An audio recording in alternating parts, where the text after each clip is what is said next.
नाजरीन अस्सलाम वालेकुम। IAD टुडे के खबरनामे में आपका खैर मकदम करते हैं। आइए बढ़ते हैं तफसीलात की तरफ।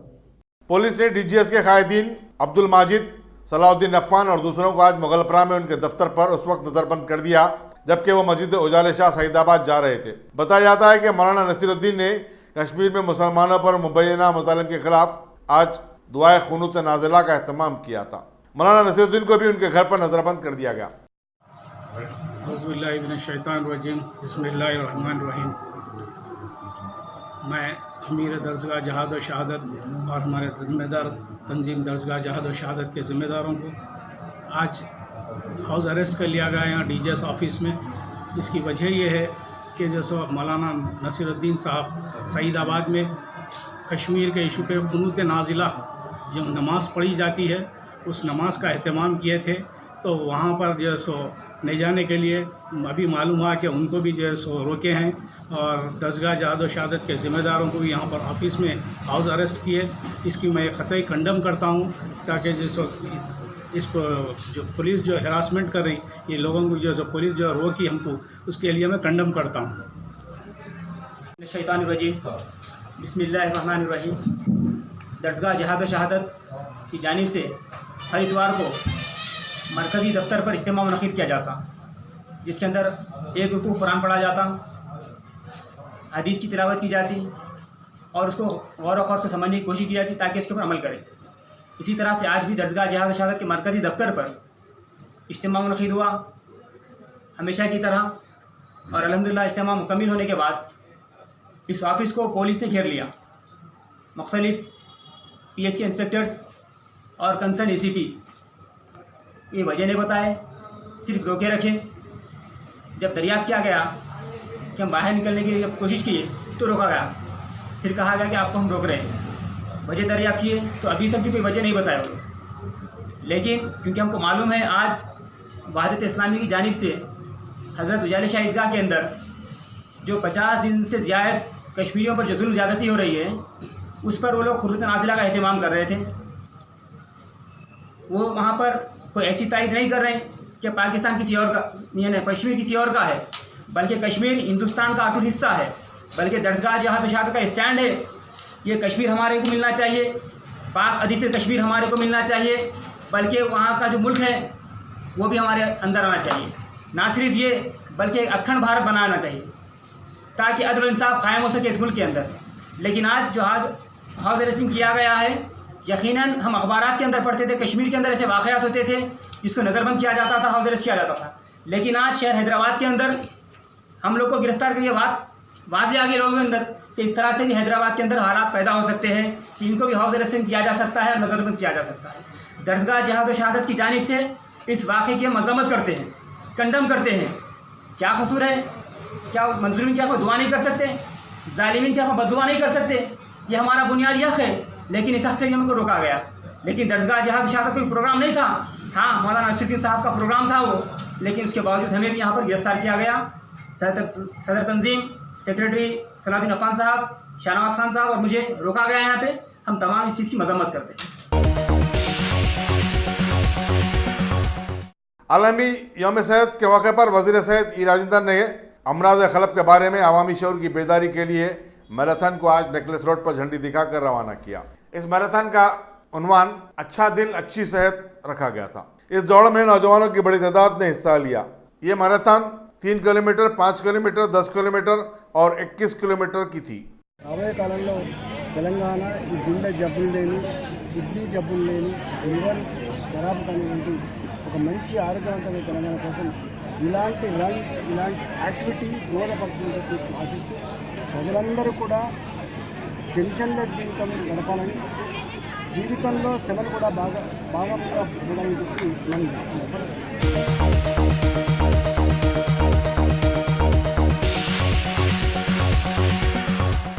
असम्बली हल्के गोशामैल के इंचार्ज मजलिसी कायद मिर्ज़ा रहमत बेग ने आज मस्जिद सुल्तान नवाज जंग आगापुरे का मुआयना किया, जहां मुसलसल बारिश के सबब मस्जिद की दीवार का एक हिस्सा मुनज़्ज़म हो गया था। उन्होंने मलबे की सफाई के लिए बल्दिया के हुक्काम की तवज्जो मबज़ूल करवाई।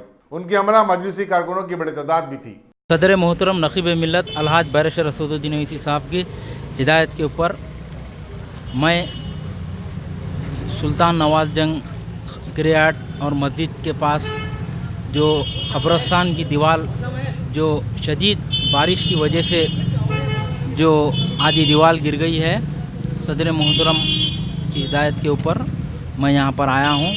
बल्दिया के ऑफिसर साथ है। हम फौरी तौर पर जो दीवार गिरी है उसका डिसमेंटल पूरा उठाने के लिए बल्दिया के आला अहदेदारों को बोल चुके हैं। अल्हम्दुलिल्लाह वो उठाया जाएगा और सदर मोहतरम की नुमाइंदगी के ऊपर यहाँ पे कब्रिस्तान की जो बाउंड्री वाल है वो बाउंड्री वाल का भी काम कराया जाएगा। मैं इस मौके के ऊपर यही बोलना चाह रहा हूँ कि मजलिस इत्तेहादुल मुस्लिमीन गोशामहल असम्बली एरिया में बिला मज़हब व मिलत काम कर रही है और भी यहाँ के जो मसाइल है वो मसाइल के ऊपर रात और दिन सदर मोहतरम की नज़र है। गोशामहल असम्बली हल्के के ऊपर सदर मोहतरम की नुमाइंदगी के ऊपर करोड़ों रुपए के काम हो रहे हैं अल्हम्दुलिल्लाह। और ये काम भी जल्द से जल्द सदर मोहतरम को मैं पूरी रिपोर्ट दूंगा और सदर मोहतरम की नुमाइंदगी के ऊपर ये भी काम होगा।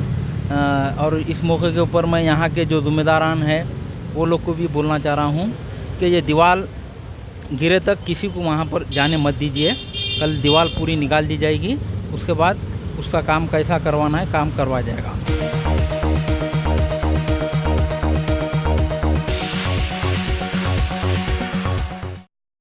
Top selection computers. अगर आप टेक्नोलॉजी के दौर में रहते हुए टेक्नोलॉजी से दूर हैं तो सोचिए मत, आइए एक बार खिदमत का मौका दीजिए। हमारे यहाँ branded computers Dell, HP, Lenovo, laptop accessories उम्दा क्वालिटी निहायत ही वाजबी दाम पर दस्तयाब है। स्कूल, कॉलेज, कॉर्पोरेट, ऑफिस वगैरह में बल्क क्वांटिटी में सप्लाई की जाती है। इसके साथ साथ हमारे यहाँ माहिर टेक्नीशियंस की निगरानी में रिपेयर की सहूलत भी मौजूद है। अगर आप अपने घर, दुकान, सोसाइटी, स्कूल वगैरह को सेफ और क्राइम फ्री बनाना चाहते हो तो इंस्टॉल कीजिए CCTV कैमरा जो HD क्लियरिटी के साथ दस्तयाब है। गुज़िश्ता 10 साल से मुल्क भर में अपनी इन तमाम खिदमात को जारी रखते हुए आपके एतमाद को बरकरार रखने वाला नाम top selection computers, Vijayanagar colony beside Riyan hotel Hyderabad. Director Syed Rashid Ali. Phone 9849715954। Top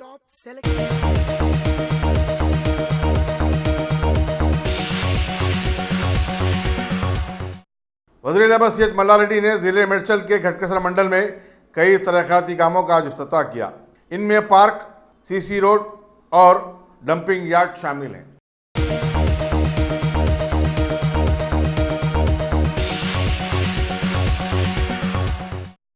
प्रगति रिजॉर्ट्स में सेहतमंद ग़िज़ाओं के इस्तेमाल से मुतालिक अवामी शऊर की बेदारी का प्रोग्राम मुनक्किद हुआ। प्रगति रिजॉर्ट्स के सदरनशीन GB.K. राव ने सब्जियों के ज़्यादा से ज़्यादा इस्तेमाल की ज़रूरत पर जोर दिया। उन्होंने कहा कि पहले ज़माने में लोगों की सेहत का राज ये था कि वो सब्जियां और फल का ज़्यादा इस्तेमाल करते थे। www.pragatiresorts.com దాంట్లో మీరు PDF డౌన్లోడ్ చేసుకోవచ్చు। ఇలాంటి గైడెడ్ టూర్స్ ఉంటాయి, యోగా ఉంటుంది, మెడిటేషన్ ఉంటుంది, వాకింగ్ మీకు ఎలాంటి ప్రతి ఒక్కరు ఏం తీసుకున్నా కూడా 1 అవర్ మినిమం వాకింగ్ ఉండాలి। ఈ వాకింగ్ వలన చాలా ఉపయోగాలు ఉన్నాయి। అది ఏ వాకింగ్ చేయకుండా ఏమన్నా జబ్బులు పొమ్మంటే పోవు। ఆహారంతో పాటుగా వాకింగ్ కూడా అది చాలా, అట్లాగే మెడిటేషన్, యోగా ఇవన్నీ కూడా ఇక్కడ ప్రోగ్రామ్ జరుగుతూ ఉంటాయి। మీరు తప్పకుండా మీరు మీ ఫ్యామిలీస్ని కూడా తీసుకొచ్చి ఇటువంటి అమృతాహారంలో మీ శరీరానికి మీరే వైద్యులు అవుతారు। ఇలాంటి భారతీయ సంస్కృతిని మనం కాపాడుకుందాం, పర్యావరణాన్ని కాపాడుకుందాం। Save the water, save the plant, save the planet. దిస్సిన చెట్టు యొక్క దాంట్లోనే ఆయిల్ తీస్తారు। ఎందుకని దిస్సిన చెట్టు ఎవరికైనా తేలు కుట్టినా ఏదైనా పాము కుట్టినా దాని యొక్క బ్లడ్ తీసుకొచ్చి రాస్తే అది విషం ఇరిగిపోతుంది। అందువల్ల ఏ విషపూరితం రాకుండా ఉండటానికి ఇలాంటి మన భారతీయ సంస్కృతిని ముందుకు తీసుకువెళ్ళాలంటే ఈ అమృతాహారం అనే ప్యాకేజ్తో అవగాహన, నాలెడ్జ్, ద ట్రూ నాలెడ్జ్, ఏది తినాలి ఏది తినకూడదు అనేది భారతదేశంలో మనకు బాగా చెప్పింది। దాన్ని ఒక 750 సంవత్సరాల క్రితం ఈ పునర్నవ ఇట్లాంటివన్నీ కూడా మనం పూర్తిగా మర్చిపోయాం. అవన్నీ ఎక్కడ పెడితే అక్కడ దొరుకుతాయి. మీకు పునగంటి కూర, మనకి అనేక రకాలు వర్షం చిన్న చినుకు పడితే వచ్చే చాలా చాలా ఔషధ మొక్కలను మనం మర్చిపోయాం. ఈ మర్చిపోయిన మొక్కల్ని మళ్ళీ తిరిగి అందరికీ అందజేయాలనే ఉద్దేశంతో అమృతారం అనే ప్యాకేజ్ పెట్టి ప్రతి ఒక్కరికి దీని వలన అనేక మందికి రోగాలు నయమవటం, పాత వాళ్ళు వచ్చి చెప్తూ ఉంటారు. ఎంతో చక్కగా మాకు ఈ అలవాటు అయిన దగ్గర నుంచి అమృతారం ఇది అలవాటు అయిన దగ్గర నుంచి మాలో ఒక శక్తి, ఒక మంచి ధైర్యం, సాహసం ఈ ఆరోగ్యంలో రాగానే మాకు ఇది వచ్చింది. లేకపోతే మాకు ఏమైపోతుందో, మా పిల్లలు ఏమైపోతారో, లేకపోతే నేను హాస్పిటల్ జరిగితే ఇంకా వీళ్ళకి ఏమైపోతుందనే భయాన్ని నుంచి దూరం అయిందనేది ఎంతోమంది చెప్తుంటారు. అట్లాగే మీరు పుస్తకం కూడా తీసుకోవాలి, ఏది తీసుకోకూడదు అనే దాంట్లో ఈ water is going to be a big scare city. Tamil Nadu మొన్న చెన్నై అక్కడ హోటల్స్ అన్నీ బంద్ చేశారు. ఎందుకని? వాటర్ షార్టేజ్ ఉంది. ఈ వాటర్ షార్టేజ్ నుంచి బయటపడాలంటే ముందు ఇక్కడ హోటల్స్ వాళ్ళకి గిట్టుబాటు కావట్లేదు. అలా మనం వాటర్ సేవింగ్ ఇదే కానీ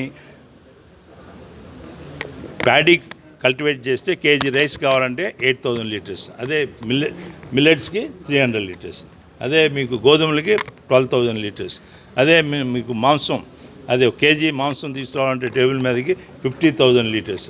ఈ విధంగా మనం ఒక పర్సన్ ఒక ఇయర్కి 6 మిలియన్ లీటర్స్ మీరు సేవ్ చేసిన వాళ్ళు అవుతారు.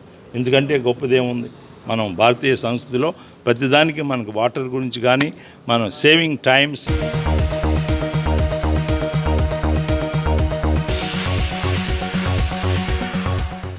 रियासती बीजेपी के साबिक सदर और साबिक रुकन असम्बली एन निदर्शन रेड्डी ने हुकूमत की नई एक्साइज पॉलिसी की शदीद मुखालिफत की और कहा कि हुकूमत उसे शराब के कारोबारियों पर जबरदस्ती लागू करना चाहती है।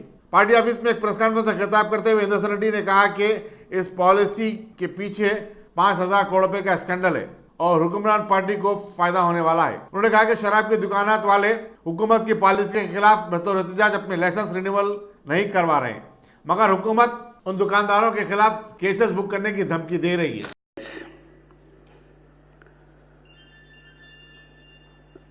రాష్ట్రంలో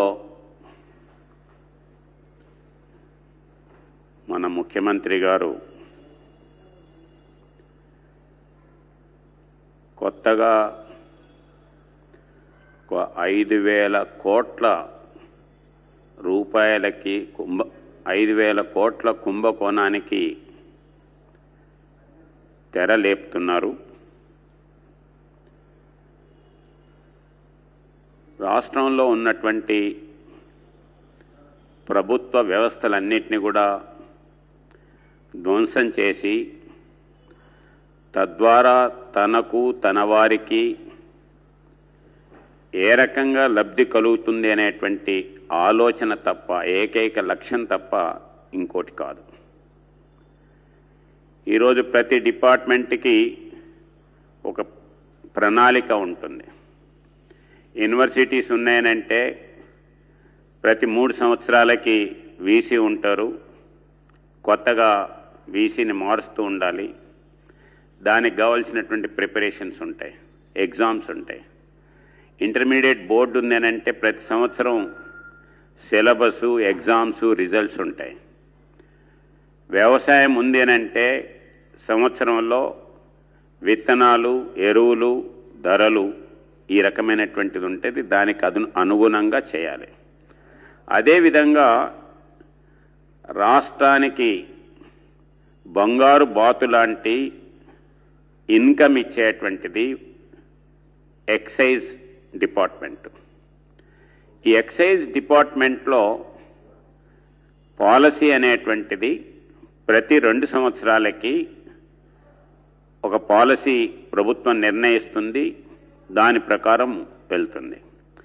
ఎక్సైజ్ పాలసీ ఏదన్నా మార్చాలని అనుకుంటే సెప్టెంబర్లో దాన్ని ఫైనల్ చేసి అక్టోబర్ 1 నుండి ఎక్సైజ్ పాలసీని అమలు చేసేటువంటి పద్ధతి గత అనేక సంవత్సరాలుగా వస్తున్నది. కానీ ఈ ముఖ్యమంత్రి యొక్క కన్ను ఈ ఎక్సైజ్ డిపార్ట్మెంట్ మీద పడింది. ఈ ఎక్సైజ్ డిపార్ట్మెంట్ నుండి గత 2-3 సంవత్సరాలుగా అధికారంలో వచ్చినప్పటి నుండి ఏ రకంగా దీంట్లోకి వెళ్ళి ఆయన స్వలాభానికి ఎంతో కొంత వస్తూనే ఉంది, కానీ ఇది సరిపోదు అనేటువంటి పద్ధతిలో ఇంకా దీన్ని ఏ రకంగా కొల్లగొట్టాలనేటువంటి ప్రయత్నం ఆలోచిస్తూ ఈరోజు చివరికి ఆ యొక్క ఎక్సైజ్ డిపార్ట్మెంట్ మీద కన్నుబడి ఉన్నటువంటి వ్యవస్థని ముందు నాశనం చేస్తే తప్ప కొత్త వ్యవస్థ రాదు. కొత్త వ్యవస్థలో ఏ రకంగా అతడు లబ్ధి పొందాలనో దానికి అనుగుణంగా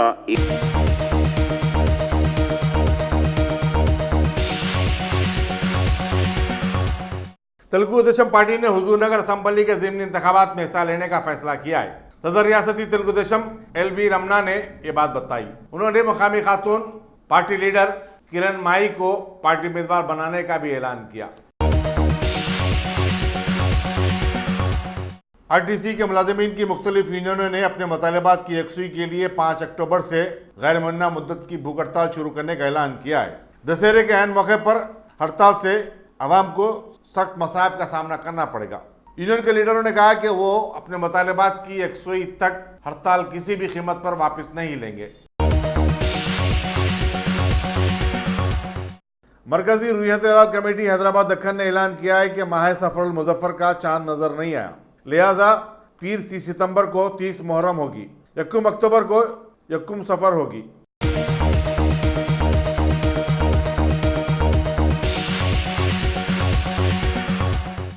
मरकजी वज़ीर दाखिला अमित शाह ने कहा है कि वादी कश्मीर में कोई पाबंदी नहीं है और सारी दुनिया ने जम्मू कश्मीर से दफा 370 की बर्खास्तगी की तायीद की है। उन्होंने कहा कि जम्मू कश्मीर आइंदा 6 या 7 बरस में मुल्क का सबसे ज्यादा तरक्की याफ्ता इलाका बन जाएगा। वज़ीर दाखिला ने अपोजिशन पर वादी में पाबंदियों से मुतालिक गलत मालूमात फैलाने का इल्जाम आयद किया। दिल्ली में कौमी सलामती पर एक सेमिनार से खिताब करते हुए वज़ीर दाखिला ने सवाल किया कि आखिर पाबंदी कहाँ है? ये सिर्फ उनके जहन और दिमाग में है, कहीं भी कोई पाबंदी नहीं है। कश्मीर के 196 पुलिस स्टेशनों से कर्फ्यू उठा लिया गया है। सिर्फ 8 पुलिस स्टेशनों में दफा 144 नाफिज है। अक़वाम मुत्तहिदा जनरल असम्बली के इजलास का तस्करा करते हुए उन्होंने कहा कि तमाम ममालिक ने हिंदुस्तान के मौक़िफ़ की तायीद की है।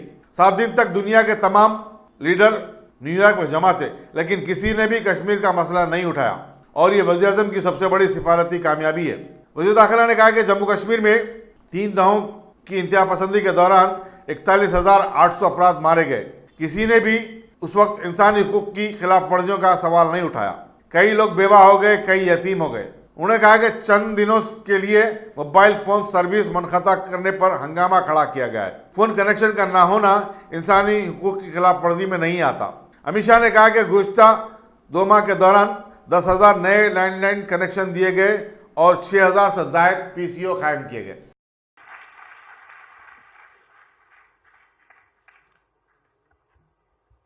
मंच पर उपस्थित श्रद्धेय मदन दास देवी जी, जिन्होंने पूरे जीवन में हजारों लाखों कार्यकर्ताओं को निर्मित करने का काम किया है और किसी भी प्रकार की इच्छा और अपेक्षा रखे बगैर अब तक का पूरा जीवन भारत माता के चरणों में समर्पित किया है। ऐसे मदन दास जी को मैं प्रणाम करता हूं। मंच पर उपस्थित भारत सरकार के मंत्री, मेरे सहयोगी श्रीमान हरदीप सिंह जी, श्री संतोष तनेजा जी, जो संकल्प को एक अच्छे मकाम पर लेकर आए हैं। ढेर सारे बच्चों को ऑल इंडिया सर्विस में आने में मदद भी करते हैं और क्यों ऑल इंडिया सर्विस में जाना है वो भी अच्छे तरीके से समझाने का काम संतोष जी करते हैं। श्री राधेश्याम गुप्ता जी, श्री प्रसन्न कुमार जी और उपस्थित सभी भाइयों और बहनों, सबसे पहले मैं पूर्व सिविल सेवा अधिकारी मंच का धन्यवाद करना चाहता हूं कि 5वीं वार्षिक व्याख्यानमाला में समारोह में मुझे जम्मू कश्मीर और 370 के विषय पर बोलने के लिए आपके सामने निमंत्रित किया है। ये मंच, ये संस्था मेरे लिए कोई बहुत नई नहीं है। संतोष जी का मेरा परिचय उस समय आया जब मैं मेरे जीवन के सबसे कठिन समय से गुजर रहा था। मेरे जीवन में बहुत कठिन समय चल रहा था, तब संतोष जी का परिचय आया और परिचय मुझे मदद करने के हेतु आया। उन्होंने मेरे कठिन समय में कई बार बहुत नाजुक पलों को संभालने में मेरी सहायता की है। ये मैं आज नहीं कहूंगा तो मेरे लिए भी ठीक नहीं रहेगा, मगर संतोष जी कभी इसका जिक्र कहीं पर करते नहीं है। इन्होंने, संतोष जी ने जब ये व्याख्यान माला के लिए मुझे निमंत्रित किया तब मैंने तुरंत हाँ बोला था, क्योंकि बहुत सारी भ्रांतियां और बहुत सारी गलत फहमियां धारा 370 और कश्मीर के बारे में आज भी फैली हुई है। उसका स्पष्ट होना जरूरी है, और जितना स्पष्ट कश्मीर की जनता के बीच में होना जरूरी है, इतना स्पष्ट कश्मीर के अलावे के भारत की जनता में भी इसका स्पष्ट होना जरूरी है। इसलिए मैंने उनको तुरंत हाँ बोला और आज आपके सामने उपस्थित हुआ। मित्रों, कश्मीर का इतिहास हम बहुत सब लोग जानते हैं, क्योंकि सन 47 से कश्मीर चर्चा का विषय रहा, सन 47 से कश्मीर विवाद का भी विषय रहा, परंतु इतिहास को तोड़कर मरोड़कर लोगों के सामने रखा गया है।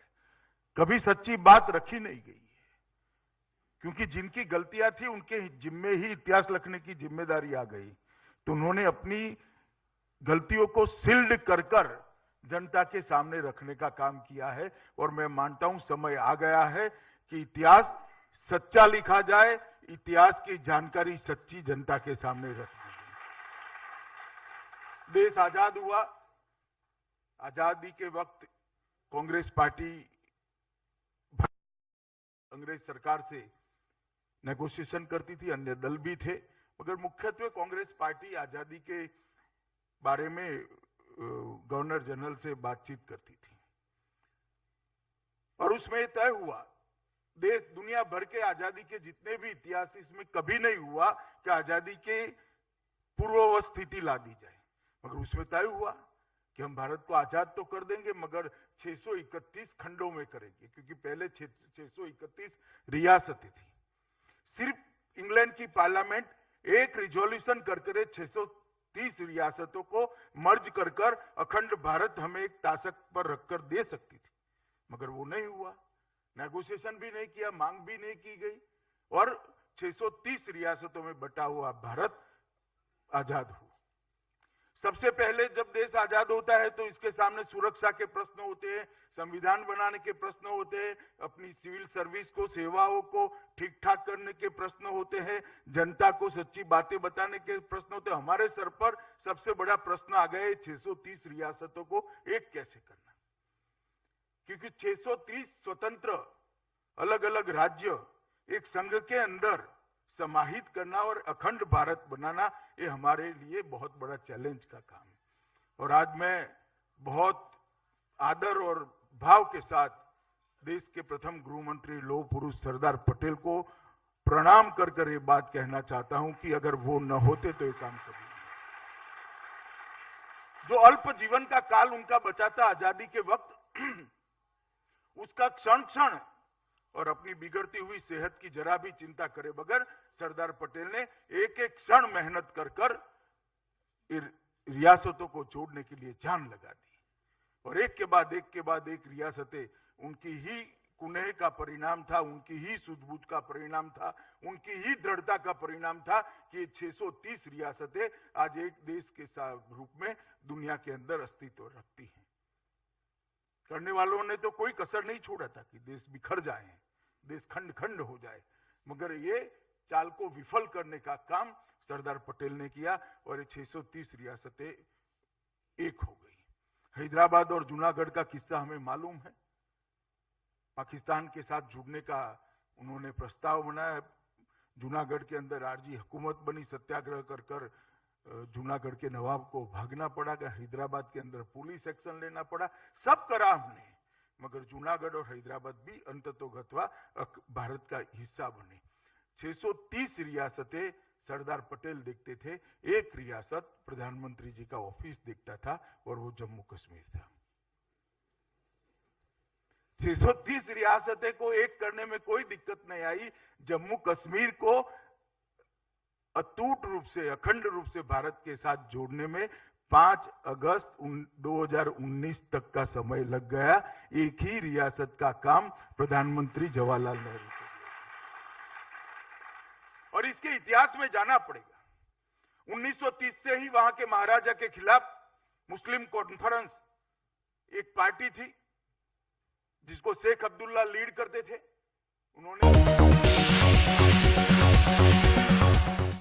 पाकिस्तान ने वज़ीर-ए-आज़म इमरान खान की तकरीर पर हिंदुस्तान के शदीद रद्द-ए-अमल का जवाब देते हुए हिंदुस्तान पर सेकुलरिज्म को भूल जाने का इल्जाम आयद किया। इक़वाम मुत्तहिदा में पाकिस्तानी मिशन के सेकेंड सेक्रेटरी मोहम्मद ज़ुल्क़रनैन ने हिंदुस्तान की तरफ से उठाए गए सवालात को टाल दिया और कहा कि हिंदुस्तान ने सिर्फ एक कामयाबी हासिल की, वो ये है कि सेकुलरिज्म की अहमियत को घटा दिया है। उन्होंने आरएसएस और बीजेपी पर शदीद हमले किए। याद रहे कि हिंदुस्तानी मिशन की फर्स्ट सेक्रेटरी विदेशा मित्रा ने इमरान खान की तकरीर पर तनकीद की थी और कहा था कि उन्होंने तदब्बुर के बजाय नाअक़ीबत अंदेश रवैया अख्तियार किया था। ज़ुल्क़रनैन ने गौरक्षकों और इंसानी हकूक़ से मुतालिक इक़वाम मुत्तहिदा के कमिश्नर की रिपोर्ट का हवाला दिया। Thank you so much, Mr. President. My delegation is obliged to take the floor in exercise of our right to reply in response to the statement made by the representative of India yesterday. True to their ideological progenitors, the RSS, the Indian statement betrayed a sense of conceited self-righteousness symptomatic of the malady that has become the feature of the communal-driven face of India. Mr. President, for an ideology seeped in hatred, the very mention of hate speech was outrageous, a crass attempt at self-glorification by those whose singular accomplishment has been to denude India of any pretense to its so-called secular credentials. As far as sketchy understanding of history, may I remind the Indian representative of what a certain M.S. Golwalkar, one of the founding fathers of the RSS, the ideological fountainhead of the BJP, who has been hailed by Prime Minister Modi as revered Guruji, had to say about the place of non-Hindus in India. He said, and I quote, "Non-Hindus must either adopt the Hindu culture and language and learn to respect and revere Hindu religion, or they may stay in the country wholly subordinated to the Hindu nation, claiming nothing, deserving no privileges." I unquote. Today, Mr. President, this ideal of Hindu supremacy is being put into place with a single-minded zealousness in India. With every act of the repugnant assault of cow vigilantes, with every gruesome mob lynching, with every forced reconversion, the supremacist RSS ideology is on display ever more brazenly. Far from being a so-called vibrant democracy, this is becoming a living hell for those perceived and treated as the other in the saffron India. Tellingly, those who assassinated Mahatma Gandhi in 1948 are now busy killing the idea of a secular India espoused by him. Mr. President, it is obvious that India neither wants to face up to the truth about its abominable policies and actions, nor does it want others to see it.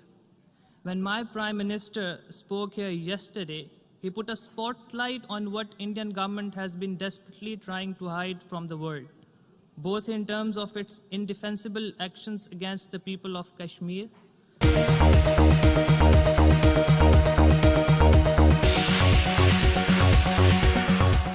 अगर आपने हमारे channel को subscribe नहीं किया है तो आपको यहाँ सब्सक्राइब बटन दिख रहा है, उसे क्लिक करिए और सब्सक्राइब कीजिए और साथ ही साथ बेल आइकॉन को भी क्लिक करिएगा जिससे कि आपको ताज़ा अपडेट मिलते रहें।